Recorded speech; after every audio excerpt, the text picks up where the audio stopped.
이 시간 우리의 삶의 인도가 되시는 주님을 함께 찬양합시다.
우리의 온 생명을 다해 주님을 함께 찬양합시다.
주께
기도 드림으로 중고등부 주일 예배를 하나님께 드리겠습니다.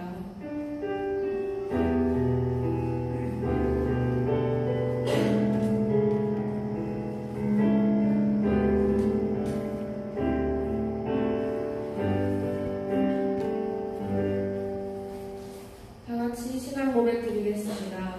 전능하사 천지를 만드신 하나님 아버지를 내가 믿사오며 그 외아들 우리 주 예수 그리스도를 믿사오니 이는 성령으로 잉태하사 동료 마리아에게 나시고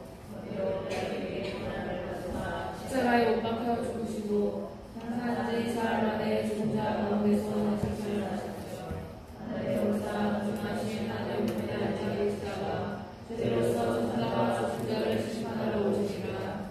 성경을 믿사오며 거룩한 공예와 성도가 소통하는 것과 죄를 사하여 주시는 것과 오나 시작하는 것과 영원히 사는 것을 믿사옵나이다.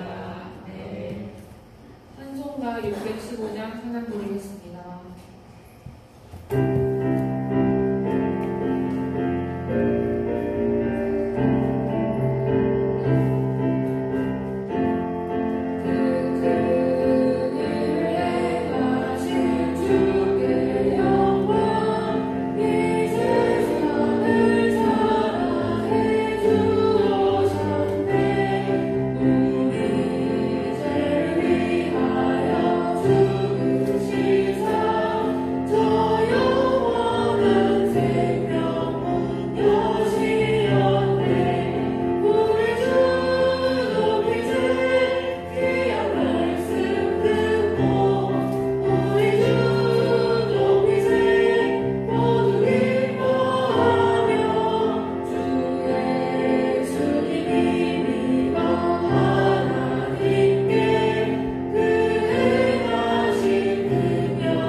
주님만이 나의 사랑이시고 주님만이 나의 구원이십니다. 하나님 감사합니다. 지난 한 주 동안도 저희들의 삶을 지켜주시고 인도해 주셔서 감사합니다. 이 시간 함께 모여 하나님께 예배를 드립니다. 저희들의 예배를, 저희들의 찬양을 하나님 기쁘게 받아주세요. 이 자리에 힘든 자가 있다면 하나님 위로해 주시고 아픈 자가 있다면 주님 낫게 해주세요. 저희들의 삶 순간순간을 주님만 인도를 해주세요. 말씀 전하는 목사님과도 함께 해주시고 오늘 오지 않은 친구들도 다음 주에 함께 기쁘게 예배드릴 수 있게 하나님 함께 해주세요. 예수님 이름으로 기도드립니다. 아멘.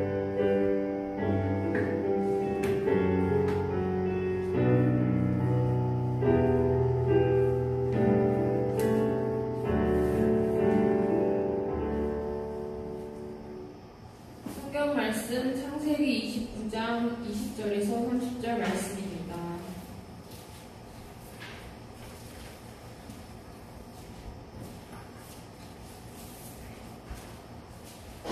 찾으신 줄로 알고 한 절씩 교독하겠습니다.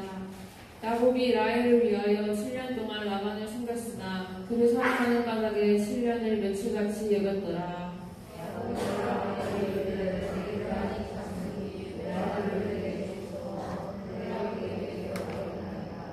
라반이 그곳 사람을 다 모아 잔치하고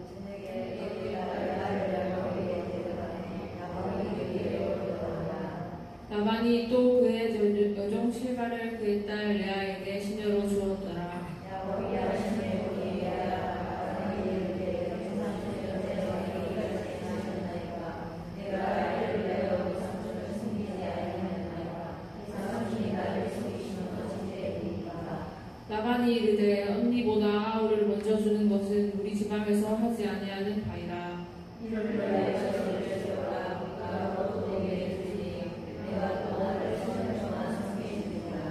야곱이 그대로 하여 그 7일을 채우매 라반이 딸 라헬도 그에게 아내로 주고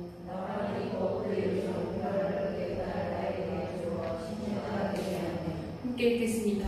야곱이 또한 라헬에게로 들어갔고 그가 레아보다 라헬을 더 사랑하여 다시 7년 동안 라반을 섬겼더라. 아멘.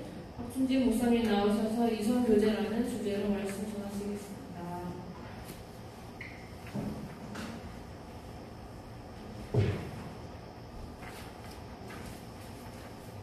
네, 친구들 반갑습니다. 네, 먼저 이달의 말씀 함께 읽어보도록 하겠습니다. 이달의 말씀입니다. 함께 읽겠습니다. 시작. 유대인들이 예루살렘에서 제사장들과 레위인들을 요한에게 보내어 내가 누구냐 물을 때에 요한의 증언이 이러하니라. 요한이 드러내어 말하고 숨기지 아니하니 드러내어 하는 말이 나는 그리스도가 아니라는데 또 묻되 그러면 누구냐 내가 엘리야냐 이르되 나는 아니라 또 묻되 내가 그 선지자냐 대답하되 아니라. 요한복음 1장 19절에서 21절 말씀. 아멘. 네, 이렇게 주일 아침에 예배하기 위해 나온 친구들에게 평안히 기를 소망합니다. 오늘 설교를 시작하기 전에 잠깐 오늘 일부 예배에 있었던 성찬식에 대해서 간단히 나누고자 합니다. 우리가 잘 아는 것처럼 어떤 날을 부를 때에 무슨 시기라고 부르는 것은 다 의미가 있습니다. 무슨 시기라고 한다라는 건 그 어떤 것을 기념하는 그런 날이 되는 겁니다. 예를 들어서 조금 있으면 이제 중3 친구들, 세연이랑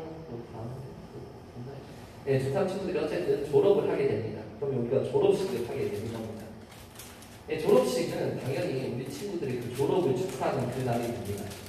이 자리에 앉아있는 중3 친구들이 그 주인공이 되는 것이고 그 친구들이 3년 동안 있었던 중학교에서 보냈던 그 3년의 시간을 축하하는 그런 시간이 되는 겁니다. 그렇다면 오늘 지금 1부 예배 때 있었고 또 잠시 후에 2부 예배 때도 있을 성찬식은 무엇을 기념하는 그런 날이 되겠습니까? 무엇을 기념할까요? 졸업식은 졸업을 기념하면 성찬식은 뭘 기념할까요? 네, 성찬을 기념하는 그런 날입니다. 네, 성찬은 다름이 아니라 예수 그리스도와 함께 했던 그 식사의 자리를 기념하는 것이 됩니다. 우리는 이 시간을 통해서 그 날들을 기억하며 다시금 우리 기억 속에 되새기는 게 되는 것입니다. 우리 친구들이 오해를 하는 게 있는데 성찬식 거기 가면 그냥 빵 조금 요만큼 먹고 포도주 요만큼 마시는 거 아닙니까? 라고 그렇게 생각하는 친구들도 있습니다. 근데 이것도 맞는 말이긴 합니다. 성찬식 갔다 온 친구들, 참여해본 친구도 알겠지만 가면 정말 빵 요만큼 주죠. 포도주 요만큼 줍니다. 이렇게 빵 요만큼 포도주 요만큼 먹는 시간이 맞습니다.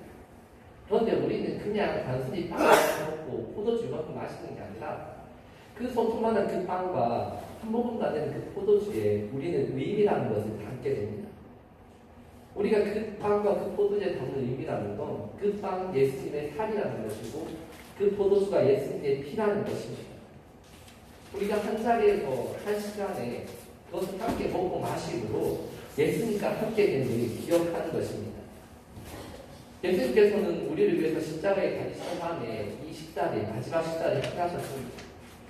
도망에 가신 것이 아니라 자기의 죽음과 자기의 그 고통을 알고 있음에도 불구하고 도망에 가신 것이 아니라 함께 제자들과 이 시간을 가지시면서 이렇게 빵을 나눠주고 포도주를 나눠주셨던 것입니다.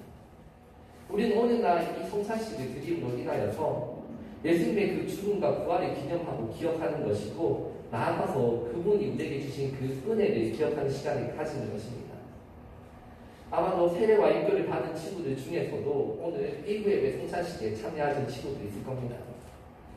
이거는 사실 제가 억지로 끌고 세골을 할 수 없는 일이라고 저는 생각합니다. 억지로 끌고 세골을 한다고 하더라도 그 순간 그 자리에서 그 친구들이 마시는 빵과 포도주는 어떤 의미도 담겨있지 않은 그냥 빵이고 그냥 포도주가 될 뿐이기 때문에 억지로 강제로 끌고 간다고 하더라도 한계에 부딪힐 수밖에 없다는 게 제 생각입니다. 하지만 그렇다고 해서 제가 친구들을 억지로 끌고 강제로 데리고 가지 않는다 하더라도 친구들에게 계속 이 의미를 기억할 수 있는 그 기회는 주어야 한다는 게 저와 선생님들의 생각입니다. 짧은 나눔의 시간이지만 이 시간을 통하여서 한번 성찬식의 그 의미에 관해서 친구들이 생각해 볼 수 있기를 바랍니다. 만약에 세례를 받고 인교를 받은 친구들 중에서 1예배 때 오지 못해서 참여하지 못한 친구들이 있다면 중간부부 예배를 마치고 중간부부가 시작하기 전에 가도 상관이 없습니다. 아마 설교를 마치고 손찬식을 할 거기 때문에 중간부부 공부 시간이 올라가면 충분히 참여를 할 수가 있습니다.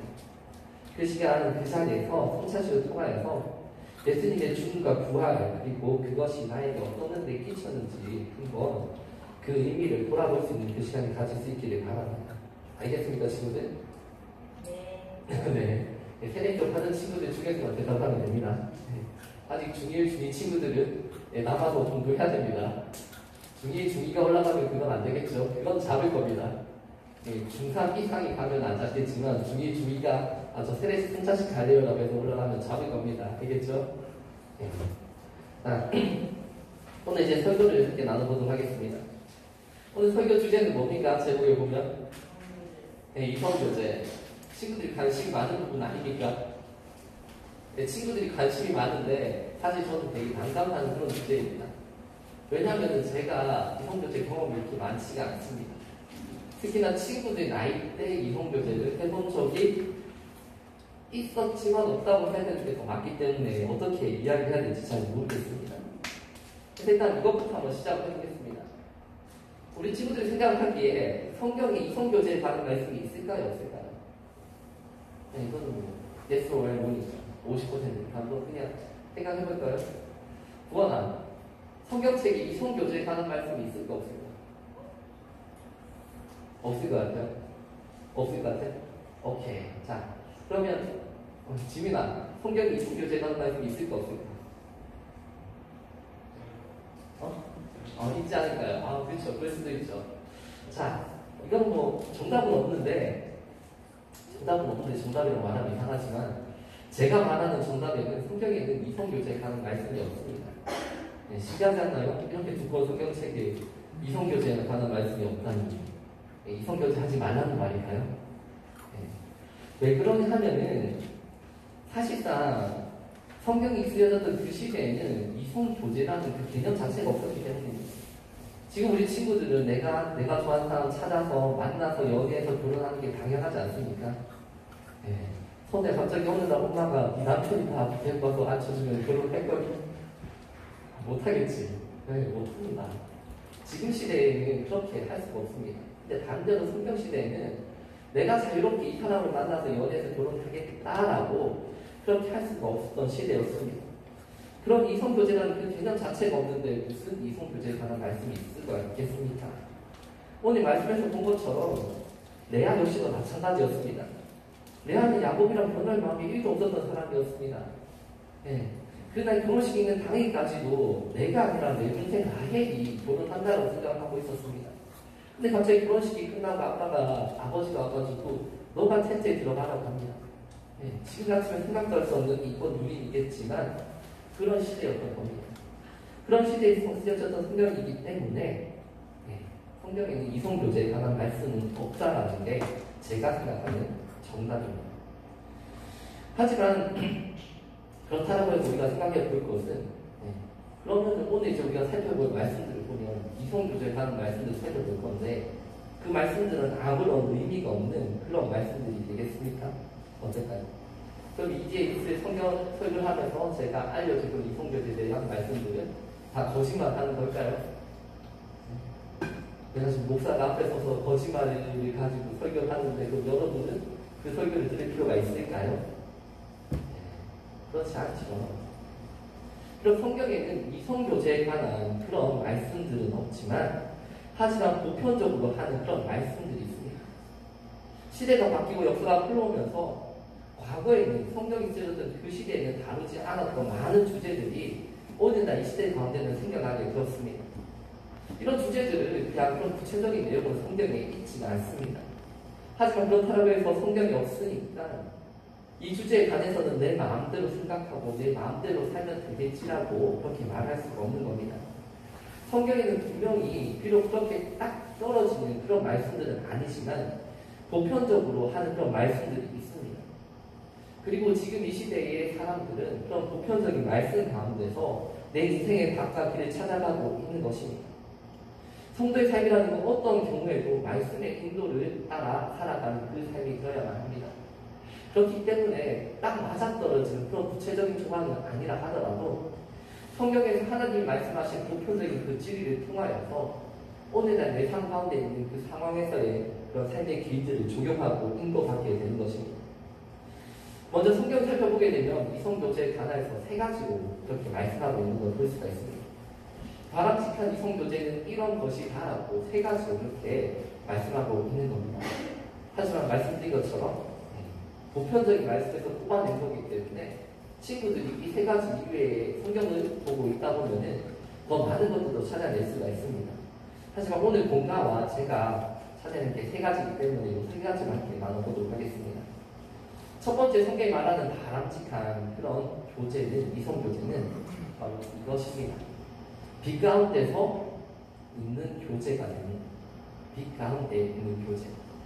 네, 에베소서 말씀을 같이 한번 읽어보겠습니다. 에베소서 5장 8절 말씀입니다. 함께 읽겠습니다. 시작. 너희가 전에는 어둠이더니 이제는 주 안에서 빛이라. 빛의 자녀처럼 행하라. 아멘. 지금 에베소서 말씀에서 말하고 있는 이 빛이라는 것에는 여러 가지 의미가 담겨 있습니다. 또 우리 친구들도 여러 가지 의미로 생각을 해볼 수가 있습니다. 근데 여기서는 이 실제적인 의미 하나로 생각을 해보려고 합니다.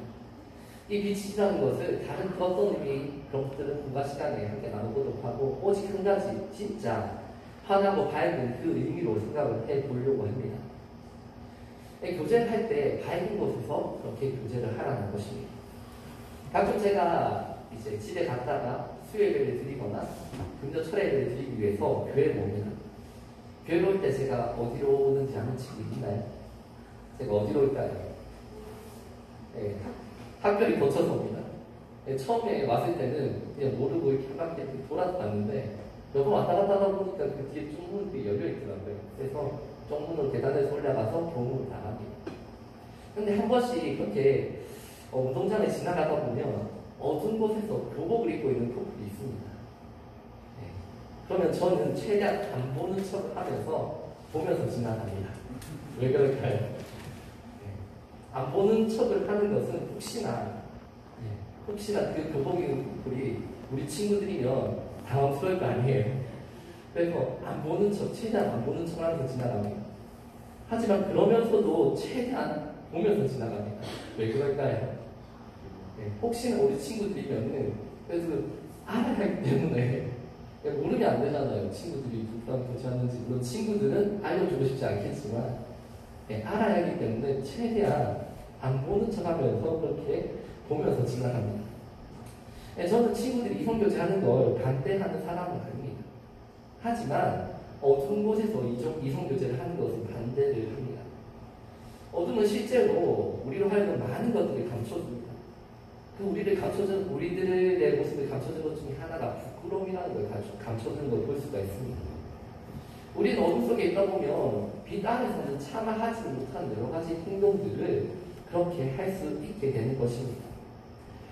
하나님을 믿는 성도가 내 삶을 감추며 살아가서는 안 되는 것처럼 하나님을 믿는 성도의 이성교제 역시도 어둠이 아니라 빛 아래에서 그렇게 할 수 있어야 하는 것입니다. 아까 말한 것처럼 물론 이 빛이라는 것은 이런 실제적인 의미 말고도 다른 여러 가지 의미가 있습니다. 그 의미들은 국가공부 시간 중에서 선생님들과 친구들과 함께 나눠보길 바랍니다. 성경도 바람직한 이성교제의 두 번째 모습으로 이렇게 이야기를 하고 있습니다. 서로 배려하는 교제를 하다는 것입니다. 서로 배려하는 그런 교제를 하라고 하는데 저는 이것을 조금 바꿔봤습니다. 같은 말씀이지만 저는 이것을 서로 성장하는 교제라고 그렇게 바꿔서 그렇게 생각을 해봤습니다. 빌립보서에서 어떻게 말씀하고 있는지 함께 읽어보겠습니다. 함께 읽겠습니다. 시작. 각각 자기 일을 돌볼 뿐더러 또한 각각 다른 사람의 일을 돌보아 나의 기쁨을 충만하게 하라. 아멘. 여기서 말씀은 돌보라고 그렇게 말을 하고 있습니다. 다른 사람의 일을 돌보라고 그렇게 말하고 있습니다. 돌보라고 하면 왠지 우리가 케어하는, 뭔가 키우는 것 같고 좀 신경 써서 하는 그런 같은 느낌이 드는데 여기서 지금 돌본다라는 이 단어의 뜻은 목표와 목적을 가지고 바라본다라는 그런 의미 역시도 가지고 있습니다. 빌립보서의 앞에 말씀과 연결해서 살펴보게 되면 상대방이 가지고 있는 그 은사가 무엇인지 보고 배우라는 그런 말입니다. 하나님께서는 우리 각자에게 그런 다른 그런 장점들을 주셨습니다. 네, 이걸 반대로 말하면 어떻게 될까요? 하나님은 손에게 장점을 주셨고, 하나님은 한에게 장점을 주셨고, 하나님은 승민에게 장점을 주셨습니다. 그러니까 반대로 이야기하면 뭘까요? 네, 손우가 가지고 있는 장점은 한에게 없을 수 있고, 한에게 있는 장점은 승민에게 없을 수 있고, 승민에게 있을 수 있는 장점이 손에게 없을 수 있다는 겁니다. 하나님은 사람 각각에게 장점을 주셨지만 반대로 나에게는 그 장점을 주지 않으셨다라고 그렇게 볼 수가 있는 것입니다. 그래서 우리 살아가다 보면 많은 경우에 이렇게 얘기할 겁니다. 하나님 나에게 왜 이걸 안 주셨습니까? 저 친구는 얼굴 잘생기게 해놓으셨는데 제 얼굴은 왜 이 모양 이 꼴을 안 주셨습니까? 저 친구는 되게 똑똑하고 공부도 잘하는데 저는 왜 이렇게 책만 보면 잠이 올까요? 시험만 치면 왜 점수가 이럴까요? 그런 원망을 하는 것입니다. 근데 하나님께서 이런 것들 분명히 나에게 주시지 않은 것들이 있는 것은 사실입니다. 하지만 하나님께서는 그것은 주지 않았지만 우리에게 주신 것이 있습니다. 바로 우리에게 그 사람이 가진 그런 장점을 가진 사람을 옆에 주셨고 그 사람이 어떤 장점을 가졌는지 볼 수 있는 눈과 배울 수 있는 그런 지혜를 우리에게 주셨습니다. 이성교제를 하게 되면 한 가지 특징이 있습니다. 이성교제 상대방과 내가 그 어떤 이전에 있었던 그 어떤 관계보다도 친밀해지고 훨씬 더 많은 시간을 보내게 된다는 것입니다. 훨씬 더 많은 것들을 하게 되는 것입니다. 근데 이렇게 이 시간들, 이렇게 많은 시간들, 이렇게 친밀한 그 시간들을 그냥 즐겁게 재밌게 그냥 보낼 수도 있습니다. 근데 그렇게 보내면 어떻게 될까요? 그냥 그렇게 보내면 인스타에 올리는 사진을 쌓여갈 겁니다. 자, 엄청 비싼 많이 쌓여가고 어떤 장소에 가면 이 친구가 있던 그런 즐거운 추억들이 분명히 남아있을 겁니다.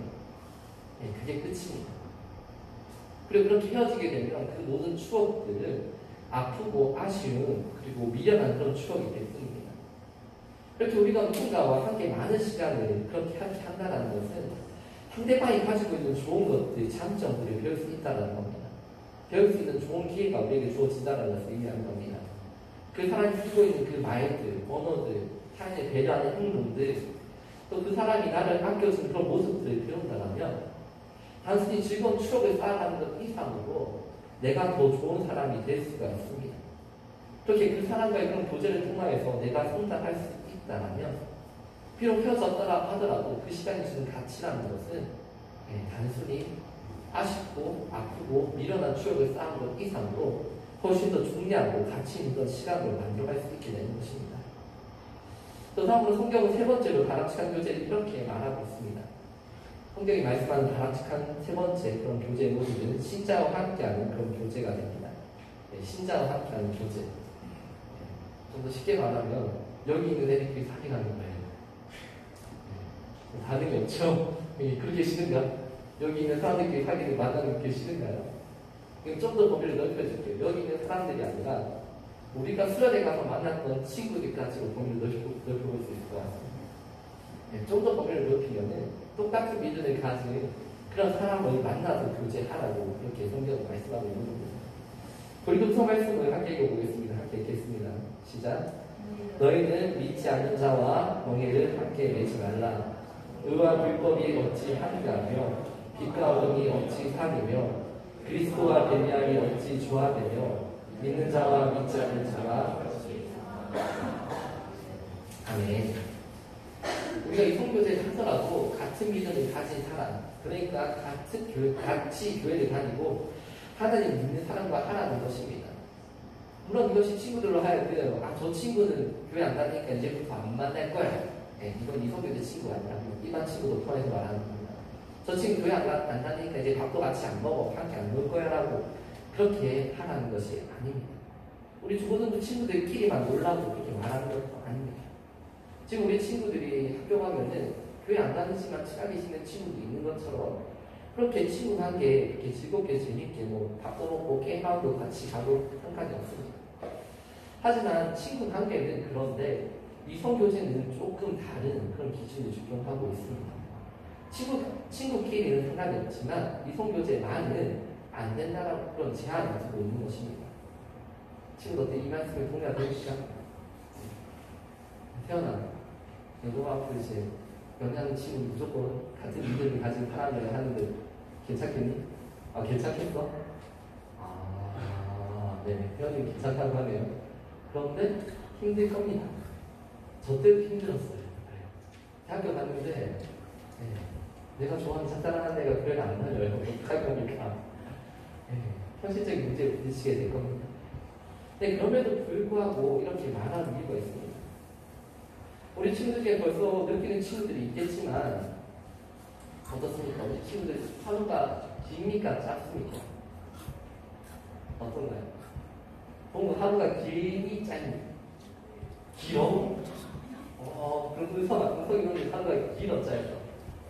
짧아요. 그렇죠. 우리 집에 3학년에도 지금 하루 짧다고 얘기합니다. 예, 자꾸뭔가 제가 방과후 활동 더 추가할까 아니면 학원을 다녀보려니까 이거 하고 하면 나 하라고 울고 싶고 있는데 점점 근데 하다 갈수록 하루가 짧다라고 이 노래 가사처럼 24시간이 모자라다고 느끼게 됩니다. 우리에게 주어진 24시간의 시간이 긴 것 같지만 결국 긴 시간이 아닙니다. 우리가 꼭 해야 하는 것들 그 몇 가지만 하느라도 어느새 밤이 와버린 그런 짧은 시간입니다. 근데 인간관계의 대부분을 차지하고 또 함께하는 시간이 가장 많은 내 남친, 내 여친이 나와 같이 살아간다면 어떨까요? 그 관계는 결국 오래 갈 수가 없는 그런 관계가 됩니다. 또 어쩌다 보니까 정말 성향들이 저처럼 남 신경 안 쓰고 그냥 너는 너고 나는 나니까 이렇게 서로 신경 쓰면 안 됩니다. 저한테 신경 쓰기 바랍니다. 너는 너고 나는 나니까 넌 나고 싶은 거 해. 난 나고 싶은 거 할게. 우리 그냥 만날 때만 만나자. 그렇게 할 수 있는 사람들도 있을 겁니다. 하지만 그렇다 하더라도 그 관계라는 건 깊어질 수 없는 그런 관계가 됩니다.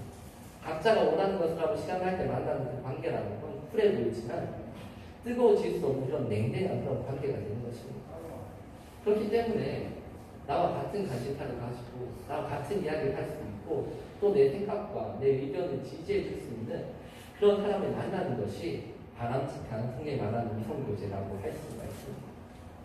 성경은 바람직한 이성교제를 이 세 가지로 이렇게 말을 하고 있습니다. 그리고 저는 바라기는 우리 친구들이 모두 이 기준에 맞는 그런 이성교제를 할 수 있었으면 좋겠습니다. 그리고 이제 성경적인 그런 기준에 대해서 이야기했습니다. 이제 현실적인 이성교제에 대해서 한 가지만 더 이야기를 하고 소개를 마치겠습니다. 이게 뭐죠? 데이트 폭력입니다. 아직 동국이는 데이트 폭력이라는 걸 안 겪어봤겠죠?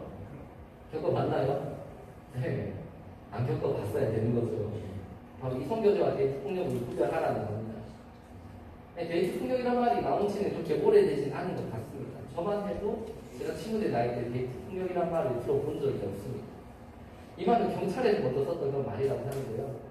경찰이 신고를 받고 출동해보니까 우리 서로 사랑하는 사이에요. 그러니까 우리끼리 해결하려고 나눠 주세요라고 그렇게 말하는 경우를 만나게 된 겁니다. 이 경우에 계획을 하기도 애매하고 안 하기도 애매한 그런 상황들이 나타나게 되었던 것입니다. 이렇게 상대방을 나와 이성교제하는 그 상대방을 연인을 사랑하는 그런 사이라고 해서 내 것이라는 그런 왜곡된 그런 생각 가운데서 폭력을 사는 그런 사람들이 나타나게 되는 것입니다. 그런데 사랑이라는 것 때문에 분명히 잘못된 것임에도 불구하고 이게 사랑인지 폭력인지 구별 못하는 그런 경우들이 생겨나게 되는 겁니다. 여기 밑에 보면 유형이라는 것들이 있죠. 신체적 폭행, 성적 폭행, 정서적 폭행, 경제적 폭행, 기타 폭행 이런 것들에 대해서 친구들이 이성교제 가운데 구분할 수 있어야 된다는 것입니다. 특히나 신체적 폭행이라는 것이 있는데 여기에 대해서 한번 생각해 볼게. 우리가 신체적 폭행을 하면 주로 뭘 떠올리나요? 만약에 정말 만약에요. 오해하면 안 돼요. 지금 만약에요. 앞에 있던 얘기하는 거니까 진짜 만약이라는 거 단정하고 선우랑 태원이랑 이성교제를 하고 있는데 데이트 폭력이 일어났다고 하면 누가 가해자고 누가 피해자로 생각할까요? 가해자는 누굴까요? 가해자는 누굴 것 같니? 일반적으로 태연이라고 생각을 하죠. 태연이라고 생각하고 피해자는 선우라고 생각을 합니다. 그런데 그렇지가 않은 겁니다. 남자친구들 데이트 폭력이 나는 순간이 없겠다라고 얘기했지만 실제 조사에 따르면은 남자나 여자나 데이트 폭력을 당하는 비율이 똑같다라고 합니다.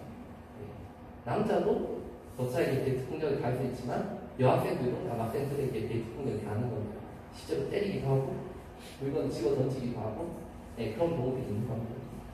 아무튼 이처럼 데이트 이성교제를 할 때는 분명히 이런 데이트 폭력과 명백하게 구분할 수 있어야 하는 것입니다. 저는 아까 말한 것처럼 우리 청소년 시기 우리 친구들 가운데 이성교제 반대하지 않고 어쩌면 필요하다라고 생각합니다. 또 설사 제가 반대를 한다고 하더라도 제가 아니라 선생님과 부모님들이 반대한다 하더라도 친구들은 다 할 겁니다. 그렇잖아요. 말이나 말할까 안 하나요? 말도 하고 싶은 걸 할 겁니다. 하지만 할 때 하지만 어떤 교제를 해야 되는지에 대한 그런 모습을 가지고 있어야 할 거라고 생각합니다. 우리는 하나님을 믿는 사람이기에 먼저는 성경에서 말하는 그 기준에 맞게 이성교제를 할 수 있어야 합니다. 그리고 그렇게 이성교제를 하는 가운데서도 세상에서 만날 수 있는 여러 가지 문제들 가운데서 역시 지혜롭게 해결하며 이성교제를 할 수 있어야 합니다. 이 사실을 기억하고 좋은 만남을 한다면 우리 친구들은 분명히 그 만남을 통하여서 많이 성장할 수 있는 그런 친구들이 될 것입니다. 그러니 부디 기억하시고 아무나 만나는 것이 아니라 정말 성경이 말하는 그 기준처럼 나를 성장시킬 수 있고 나와 같은 그런 믿음을 가진 그런 사람들의 만남으로 아름다운 그런 만남을 해갈 수 있는 친구들이 되기를 소망합니다. 기도하겠습니다. 사랑하는 말씀 하나님 아버지, 시간 저희들을 예배의 자리로 인도해 주시며 감사를 드립니다. 오늘 주신 말씀이 앞으로 살아가는 그 인생의 말들 가운데 반드시 기억될 수 있게 하여 주시옵소서. 이 자리에 나온 친구들이 좋은 사람들을 만날 수 있게 해주시어 소망합니다. 그 좋은 사람들을 만나기 위해서 먼저 내가 어떻게 해야 하는지 성경의 말씀을 기준으로 삼아 살 수 있도록 주시옵소서. 우리 친구들이 만나는 그 모든 만남들을 인도하여 주시고 축복하여 주시옵소서. 우리 하나님 되시는 예수님의 이름으로 기도드립니다. 아멘.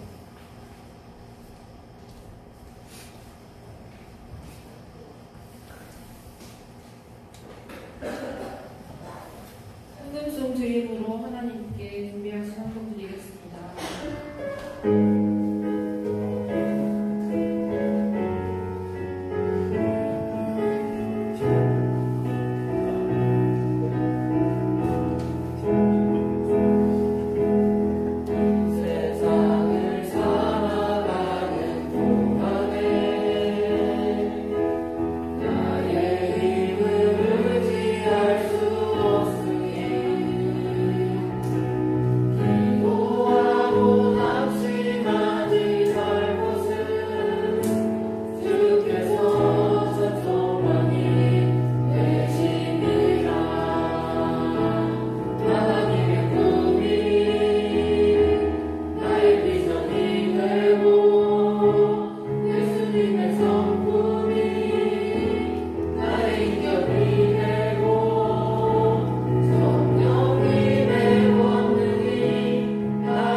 우리를 대표하여 박은성 학생 헌금기도 드리겠습니다. 하나님 감사합니다. 오늘 이 시간 예배 자리에 참석하게 해주셔서 감사합니다. 오늘 이 예배를 통하여 하나님의 은혜와 영광을 받을 수 있게 해주세요. 그리고 오늘 예배를 드렸습니다. 이 예배를 하나님의 나라의 귀한 쓰임을 하도록 해주세요. 그리고 오늘 나오지 못한 친구들도 다음 주에 나오게 해주세요. 예수